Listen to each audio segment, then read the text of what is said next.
In just a few days, we will be celebrating Juneteenth, a holiday commemorating the end of slavery in the United States.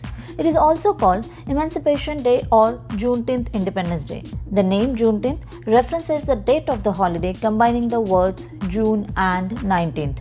It is observed annually on June 19.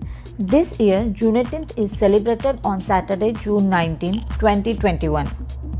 Now, when did slavery end in the United States?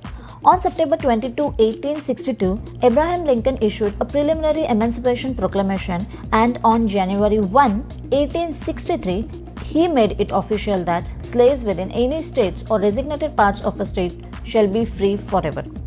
While the Emancipation Proclamation was handed down on January 1, 1863, news didn't travel as quickly back then as it does today. And in Texas, slavery continued for years after, because many people simply weren't aware of the news that the Civil War had ended and that Congress had passed the 13th Amendment. On June 19, 1865, a Union General Granger rode into Galveston, Texas to announce that the Civil War had ended and slaves had been freed.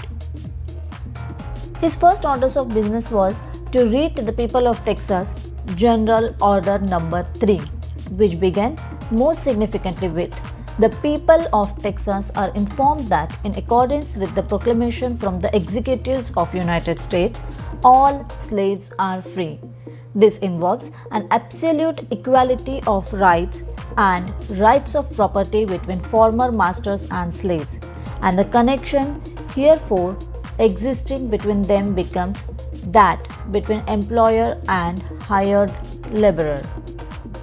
The celebration that followed the reading of the proclamation by General Gordon Granger began a tradition that has lasted for 156 years now, and today is hosted in cities across America and beyond.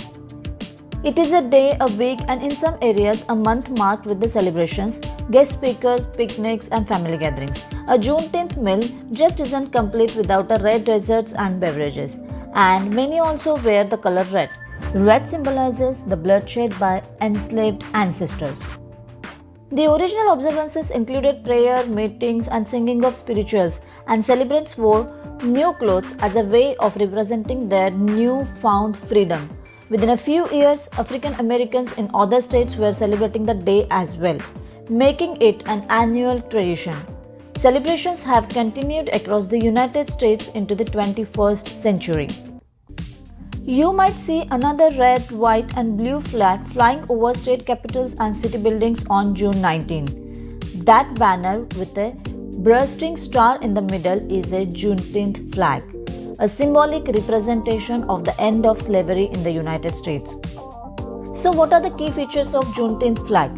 The red, white, and blue represents the American flag, a reminder that slaves and their descendants were and are Americans.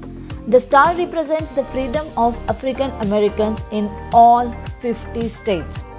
The first flag was created by Ben Heath in 1997, and in 2007 the date of first Juneteenth, June 19, 1865 was added to the flag.